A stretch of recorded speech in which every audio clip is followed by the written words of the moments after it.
يا الله بها يا الله بها يا الله بحسن الخاتمة الله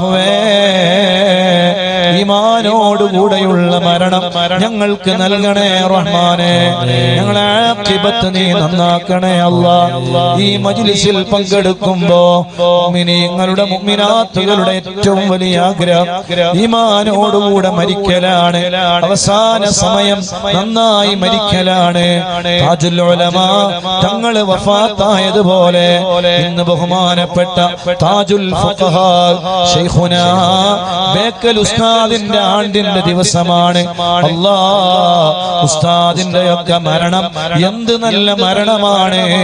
ചുറ്റുഭാഗത്തും ഖുർആൻ ഇങ്ങനെ ഓതിക്കൊണ്ടിരിക്കുമ്പോ, ലാ ഇലാഹ ഇല്ലല്ലാഹ് ചൊല്ലിക്കൊണ്ടിരിക്കുമ്പോ, യാസീൻ ഓതിക്കൊണ്ടിരിക്കുമ്പോ, ബുർദ ചൊല്ലിക്കൊണ്ടിരിക്കുമ്പോ അല്ലാഹുവിലേക്ക് യാത്ര പോയ ബഹുമാനപ്പെട്ട താജുൽ ഫുഖഹാ ശൈഖുനാ ബേക്കൽ ഉസ്താദ് നമ്മുടെ മഹത്തായ സമസ്തയുടെ വലിയ മഹാനായ ആദരണീയനായ കർണാടക ജംഇയ്യത്തുൽ ഉലമയുടെ പ്രസിഡന്റായി നിന്ന് ബഹുമാനപ്പെട്ട താജുൽ ഉലമ തങ്ങളുപ്പാപ്പയുടെ പ്രധാനപ്പെട്ട ശിഷ്യനായി ജാമിഅ സഅദിയ്യ അറബിയയുടെ പ്രിൻസിപ്പലായി ഒരുപാട് ശിഷ്യഗണങ്ങളുടെ ഗുരുനാഥൻ, വലിയ വലിയ ഗ്രന്ഥങ്ങളിൽ വലിയ അവഗാഹമുള്ള വലിയ മഹാൻ, അവരുടെ ആണ്ടിന്റെ ദിവസമാണ്. അല്ലാഹുവേ, ഈ മജ്ലിസിൽ വെച്ച് ഞങ്ങൾ ഓതിയ ഖുർആൻ, ദിക്ർ, സ്വലാത്ത്, അദ്ദാദ്, അസ്മാഉൽ ഹുസ്ന എല്ലാം ശൈഖുനാ ബേക്കൽ ഉസ്താദിന്റെ ഹദ്റത്തിലേക്ക് നീ എത്തിക്കണേ റബ്ബേ. അവിടുത്തെ ദറജ നീ വർദ്ധിപ്പിക്കണേ അല്ലാഹ്. അവിടുന്ന് കാണിച്ചു തന്ന സുന്നത്ത് ജമാഅത്തിന്റെ വഴിയിലൂടെ ഞങ്ങളെയും നീ വഴി നടത്തണേ റഹ്മാനെ. വലിയ വലിയായി ജീവിച്ച ബഹുമാനപ്പെട്ട മഞ്ഞനാടി ഉസ്താദ്, ആ ഉസ്താദിന്റെ സഹോദരി ഇന്നലെ രാത്രി ലോകത്തോട് വിട പറഞ്ഞു പോയി. വെള്ളിയാഴ്ച രാവിലാണ്. അല്ലാഹുവേ, ആ ഉമ്മാന്റെ ദറജ നീ വർദ്ധിപ്പിക്കണേ അല്ലാഹ്. ആ ഉമ്മാക്ക് ഖബറിലേക്ക് ഈ മജ്ലിസിന്റെ മിസ്ൽ സവാബ് നീ എത്തിക്കണേ അല്ലാഹ്. അതുപോലെ കടന്നലിന്റെ കടിയേറ്റ് ഒരു ചെറിയ പിഞ്ചുമോൻ ഇന്ന് മരണപ്പെടുകയുണ്ടായി. അല്ലാഹുവേ, ശുഹദാക്കളുടെ കൂലി നൽകണേ അല്ലാഹ്. ആ മാതാപിതാക്കളുടെ ഖൽബിൽ നീ വലിയ ക്ഷമയിട്ട് കൊടുക്കണേ അല്ലാഹ്. മുഅ്മിനീങ്ങളെ പറയട്ടെ, ഭൗതികമായ ലോകത്തിനൊരു അവസാനമുണ്ട്, ഒരു പരിസമാപ്തിയുണ്ട്.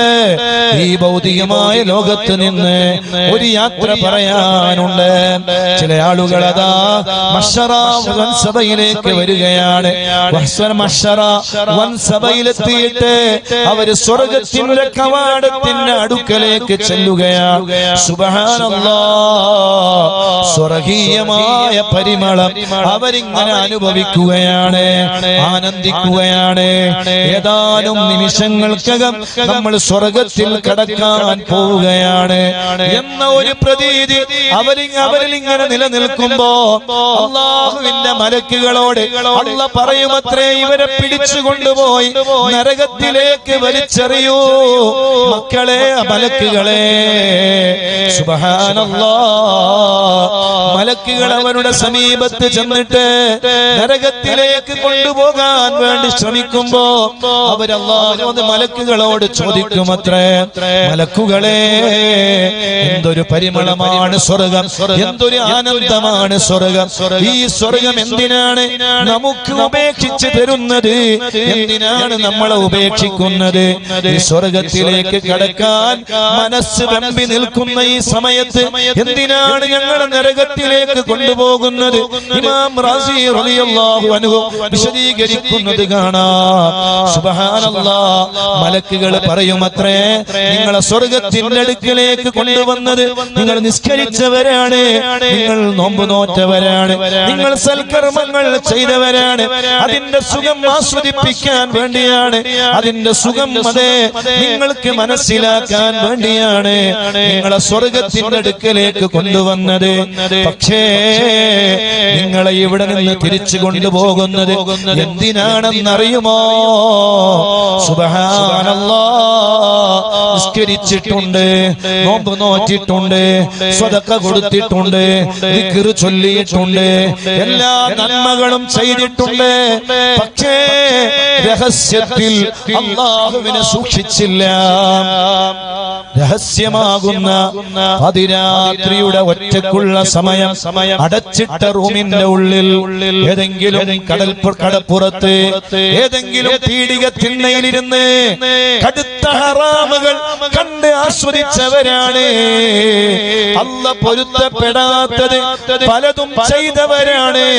കയ്യിൽ മൊബൈൽ ഫോണാണ്, ഇൻസ്റ്റയിലാണ്, ഫേസ്ബുക്കിലാണ്, റീൽസുകൾ മറിക്കുകയാണ്. റീൽസുകൾ കണ്ട് യുവത്വം അവസാനിക്കുകയാണ്. ഒരു രാത്രിയിൽ ഒരു റീൽസ് ഒന്ന് കണ്ടാൽ അടുത്ത അപ്പുറത്തേക്ക് കടക്കുകയാണ്. മുഴുവനും നഗ്നതയാണ്, വൃത്തികേടാണ്, ഹറാമാണ്, അന്യ പെണ്ണിന്റെ പുരുഷന്റെ നഗ്നതകളാണ്. അത് കണ്ട് ആസ്വദിക്കുകയാണ്. എങ്ങനെ അല്ലാഹു സ്വർഗത്തിലേക്ക് കൊണ്ടുപോകും? നഊദു ബില്ലാഹ്. അല്ലാഹു നമ്മളെ കാത്തുരക്ഷിക്കട്ടെ. അല്ലാഹു നമ്മുടെ യുവത്വത്തെ കാത്തുരക്ഷിക്കട്ടെ. അല്ലാഹു നമ്മുടെ മക്കളെ അല്ലാഹു നന്നാക്കി തരട്ടെ. ഡ്രഗ്സിന്റെ അടിമകളാണ്, മയക്കുമരുന്നിന്റെ അഡിക്റ്റുകളാണ്. നഊദു ബില്ലാഹ്. പുതിയ പുതിയ വാർത്തകൾ നമ്മിലേക്ക് വന്നുകൊണ്ടിരിക്കുന്നത് വളരെ അത്യധികം വേദനാജനകമാണ്.